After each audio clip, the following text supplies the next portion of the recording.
السلام عليكم ورحمة الله. مرحبا بكم معايا في فيديو جديد على قناة بشرى مفيد. اليوم ان شاء الله غادي نشارك معكم طريقة تحضير العسل ديال الدار المعتمد عندي من زمان. كيجي عاقد وكيجي معلك وكيشد في الحلويات والمعسلات، خصوصا المعسلات ديال رمضان.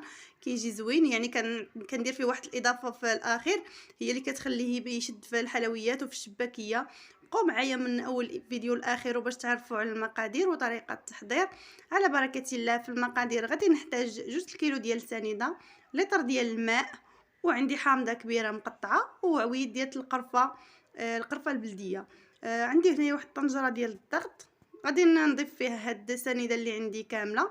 بغيتو ديروا قالب ديال السكر ديروه، يعني كيبقى اختياري. انا كانت عندي سنيده هي اللي استعملتها، راه كيجي العسل ديالهم بحال بحال. غادي نضيف عليها داك لتر ديال الماء، وغادي نحركها مزيان حتى كتذوب ديك السنيده. عاد باش كنوضعوها على النار، غادي نخوي عليها على هذا الشكل هذا.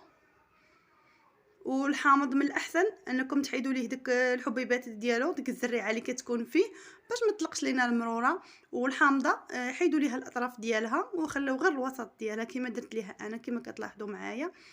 هكا راني درت ديك الدوائر ديال الحامض، داك العويد ديال القرفه. ولا بغيتو تزيدوا شي منسمه اخرى زيدوها. وعلى بركه الله هنايا غادي نسد على الكوكوط ديالي، غادي نديرها نوضعها فوق النار، والنار كما كتشوفوا تكون مهيله على هذا الشكل هذا. صافي غادي نحطها هكا فوق النار ونبقى نحركها حتى كتذوب سنيده. عاد باش نسدو عليها نبقاو نحركوها على هذا الشكل هذا. صافي هنايا راه دابت ليا سنيده. صافي غادي نسد عليها وغادي ندير ليها الصفاره، وغادي نحسب ليها ساعه على نار مهيله. ومن يعطفيو عليه ضيفوا فيه واحد 3 ديال الحبيبات ديال المسكه الحره. هذه كتبقى اختياريه الا كنتو غادي نديروا به المعسلات، مثلا شباكيه او شي حاجه اخرى.